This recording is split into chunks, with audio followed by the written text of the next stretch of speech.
welcome back.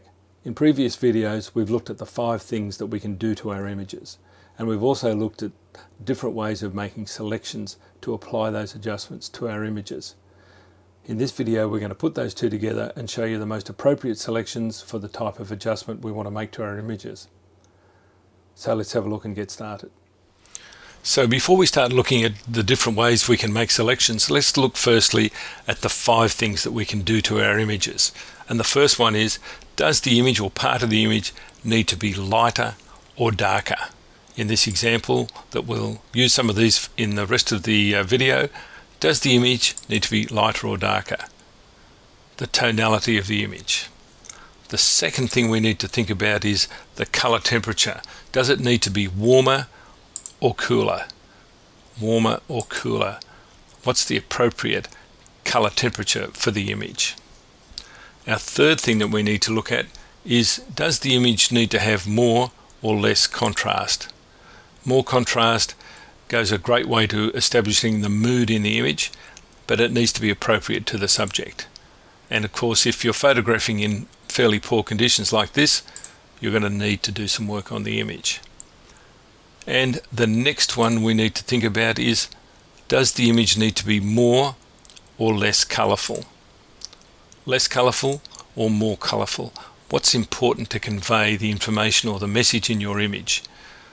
So that's number 4.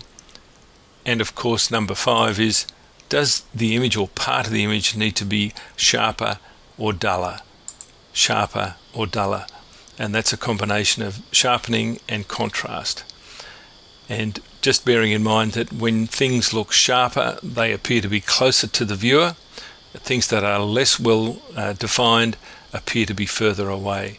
So what's the appropriate amount of sharpness to apply to your image? So with those in mind, let's now have a look at the different ways we can make selections. So when it comes to making selections on our images, there are so many different ways to make selections. People can become easily confused. Let's just have a quick look at some of them.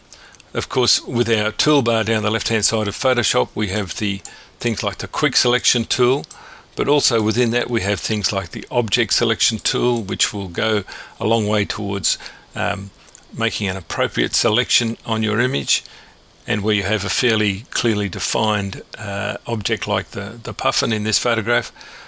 That's really easy to do.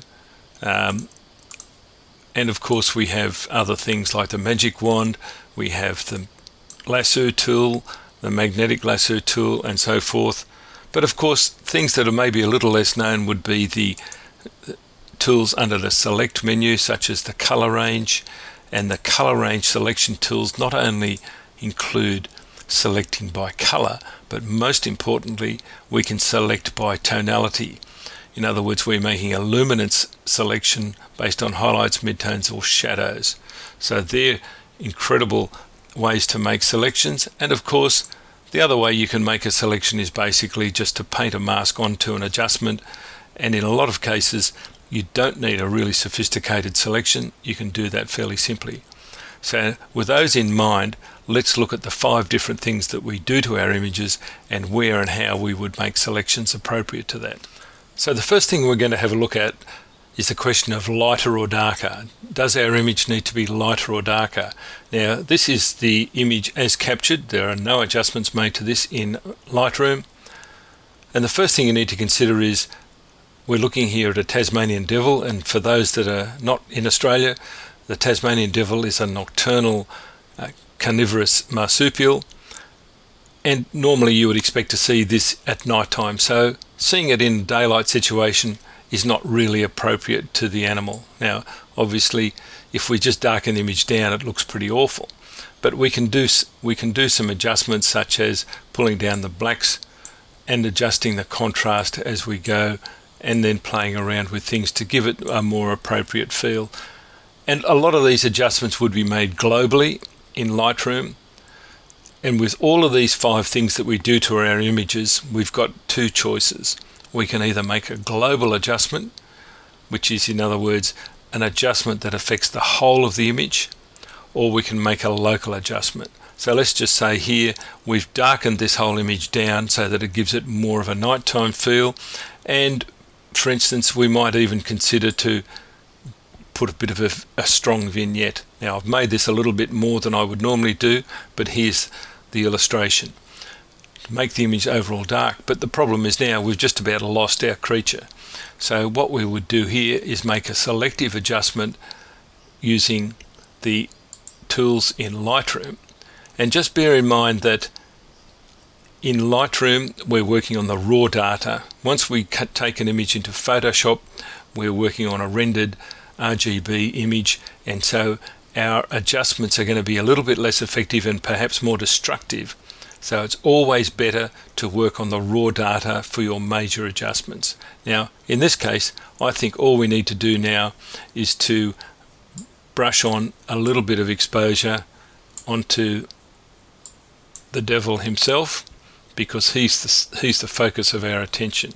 And so in this instance, making the image or part of the image lighter or darker, we can do this both globally and locally in Lightroom before we even go to Photoshop. And let's have a look at what we would do in Photoshop. But before we go into Photoshop, it's just important to remember that when we're looking at the sliders in Lightroom, they apply to slightly different things. Now, when we move the exposure slider, if you look at the effect on the histogram, we're actually adjusting the midtones. Adobe have been very cheeky in calling this exposure, when in fact it's the middle tones of the image we're adjusting. So just bear in mind that when we're adjusting each of these sliders, we're adjusting different parts of the tonal range of the image. So it's important to understand that this is a slightly different way of adjusting the image, and this so-called exposure really affects the midtones. So here we have the image open in Photoshop, and again we're just looking at making parts of the image lighter or darker. So if we wanted to make a selection here, we could use things like the quick mask tool, a quick selection tool, and just paint on a selection, and it would do a pretty good job, but not a great job. We can use the fancy object selection tool, and that works really well in a lot of cases. And here it's done a pretty good job, although it's picked up a few extraneous things. So yeah, maybe they could work or maybe not. So, but the real important thing is here we're looking at adjusting the brightness or the tonality of the image. And for a lot of adjustments with tonality, you don't even need to make a selection. I've applied some sharpening and noise reduction to this, and also applied a Nik Silver Effects Pro adjustment to bring out some more of the fine detail.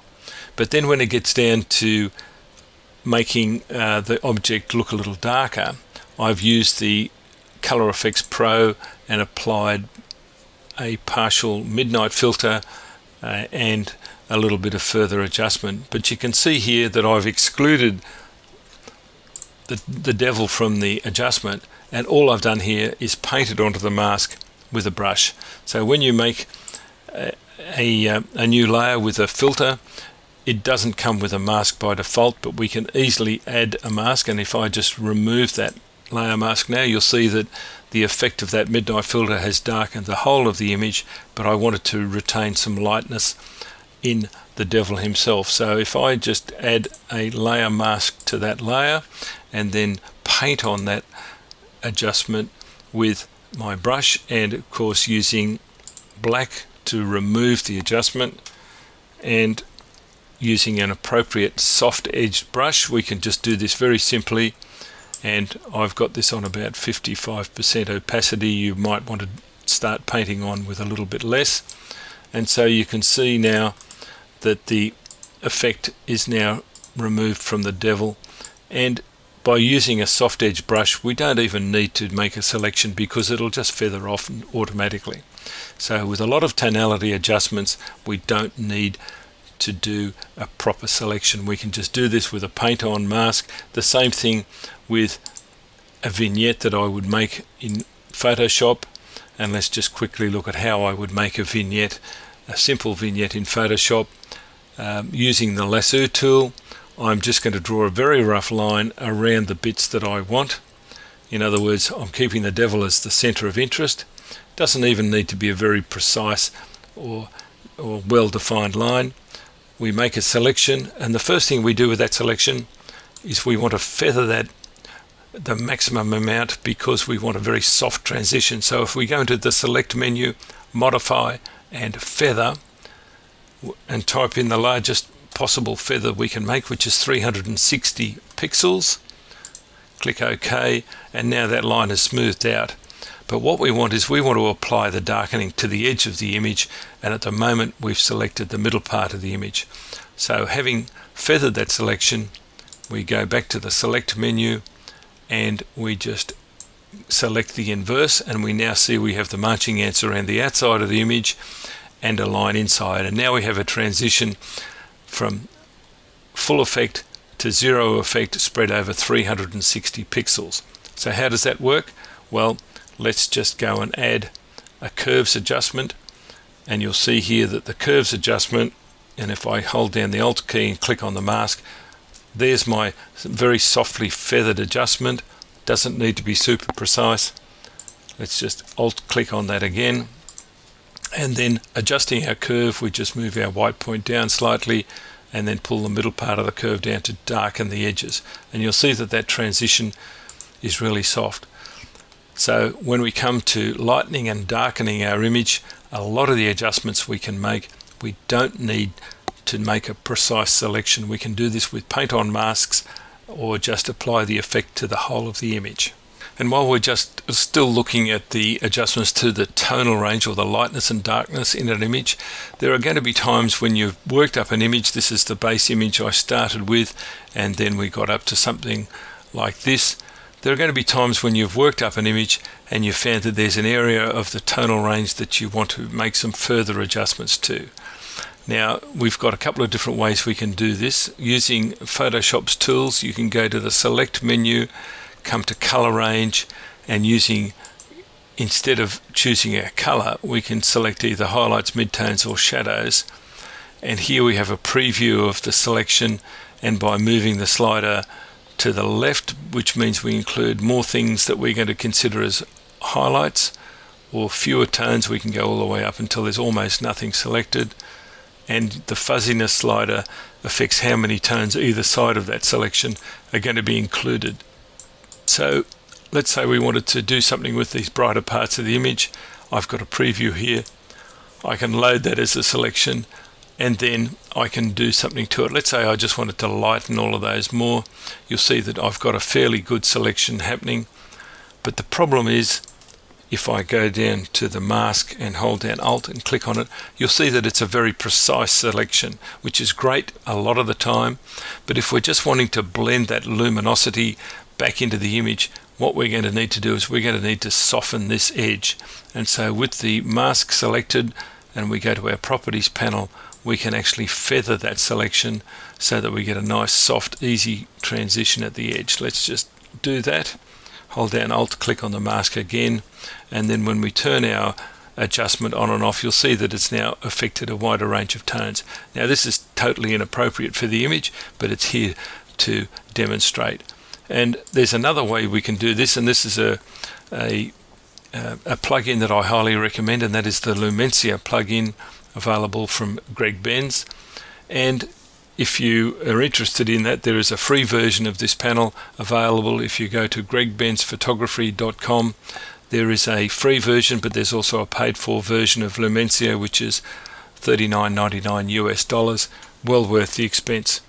But leaving that aside, the Lumencia panel allows you to make some really precise selections using a range of different lightness tones, and it's a much more sophisticated way to make selections.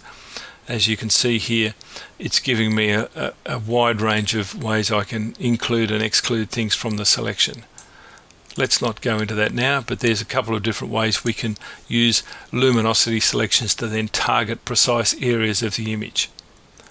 So let's now move on to the second thing we can do to our images. Now, the second thing that we would want to look at in adjusting our images is to make them warmer or cooler, or in this case, to correct a color balance that's inappropriate. And often if you're photographing in the forest somewhere where there's a lot of particular color, like this very strong green, the automatic white balance in your camera is going to throw that out considerably. and you can see here that the tint slider has picked up a large amount of magenta trying to counteract the green tint. And this is the automatic white balance trying to do its thing. And what we wanted to do is we wanted to bring this back to something that's a little more normalized. Now, it's going to be a case of working out which is the most appropriate tint, but something like that has neutralized a lot of that magenta cast. And when it comes to adjusting the color temperature in our image, we want to do that in Lightroom with the initial set of adjustments, bearing in mind that we've got the two sliders here, the A and B sliders of the LAB color model. Temperature and tint will give us a very good adjustment for our white balance. But there are times when you might want to do some adjustments later on in Photoshop. So let's have a look at how that would work. Okay, so let's have a look at Photoshop and how we would make some temperature adjustments. Here's an image that I opened up, and I'll use this as an early example where we adjusted the color temperature to something that felt more appropriate. And here's the image after I'd been playing around and making some further adjustments and edits to the image. And you might find that when you thought the color balance was right when you brought it into Photoshop, but after you've made several further edits to the image, it started to drift off. Well, there's a way you can make a quite simple color temperature adjustment that works sometimes and doesn't work other times, and that is to make a automatic curves adjustment. Now, we select a curves adjustment, and we have this little auto button on the right hand side. If you hold down the Alt key or the Option key to click on that, it will open up the various options that you have available for the automatic curves correction. Now, normally the enhanced monochrome contrast and snapping to neutral midtones is the way to go, but you might find that you want to play around with some of those other options. But let's just select those two, save that as our default option, and then once we've done that, we'll see now that there's been some adjustment made to the different color channels. Now, if I turn that off and on, it's now on. It's actually cooled part of this down a little more. It's a little hard to see, but if I look at this bottom part of the image, this is quite warm, and by doing that auto adjustment, it's now cooled that down a little bit, and you can decide if that's appropriate to your image or not. And if it's a little bit too strong, of course you can always adjust the opacity of that adjustment layer back until you find something that looks about right to you. So that's another way we can make a final hue or color balance adjustment to an image once it's moved into Photoshop. But there are other times when you might want to add something a little bit extra to an image. Now, this is an image taken in the high Arctic, and we had a little bit of sun bursting through the clouds, but overall the image still looked a little dull. So what I did was I made a selection of the lighter parts of the image. Let's just have a look here. Select color range, and we'll use the tonal adjustments here. And what I'm trying to do is just to pick out the highlights on the edges of the ice, and you can see that there are some highlights being picked up. We don't want to go too far. I actually think I did this with Lumencia, but let's use the Photoshop version to create the effect. I've now got a selection now of just the brighter parts of the image. Now, I'm not too worried about the sky, because of what I want to do is I want to add a bit of warmth into the sky. Now, there's a couple of ways you can do that. You could use what's called a photo filter, but let's try something different, and let's make an adjustment using a color fill layer, because that's another way we can add a little bit of warmth into the image. So if we can only access the color fill layer, we can't pick it up from the shortcuts here. We have to go down to the bottom of the layers panel, come up and choose solid color, and it'll come up with whatever it thinks is a default setting. I want to add a bit of warmth into this, a little bit of sunshine. Let's just choose something that's fairly strong, and we've now got an adjustment. It looks terrible, but what we need to do is we need to make a few further adjustments to this. Firstly, we change our blend mode to color, and then now that gives us a whole different thing. It's still way too strong, obviously, but the biggest problem is we've got a harsh transition from the highlight areas to the other areas. And so what we need to do is we need to select that mask, hold down the Alt key, select that mask. You can see that it's a very precise selection, and what we really want to do is we want to feather that quite generously so that we've got quite a soft edge. And the beauty of this is that you can make an adjustment, and if it's not right, you can come back and further adjust it. So if we come back now it's much too strong in this part of the image, so I'm going to remove that from my selection by picking my brush tool and black, and let's just drop the opacity down a little more, and we can just paint that out, and so that we've just got the effect where it's coming through from the sun in the picture. And we're now picking up the highlights. Now it's still a little bit too strong, so what we can do is just adjust the opacity until we've got just that little bit of hint of sunshine falling on the edges of the ice. Now that's still a little bit too strong, but you can see the effect, and you can use this to add a little bit of sunshine into areas of an image, or even to cool parts of an image down. So that's another way that we can adjust the color temperature of part of the image in Photoshop. So we've now seen how we use selections to make adjustments to our images to make them either lighter or darker, or warmer or cooler. Now head over to part 2 to see how we handle the other 3 things we do to our images.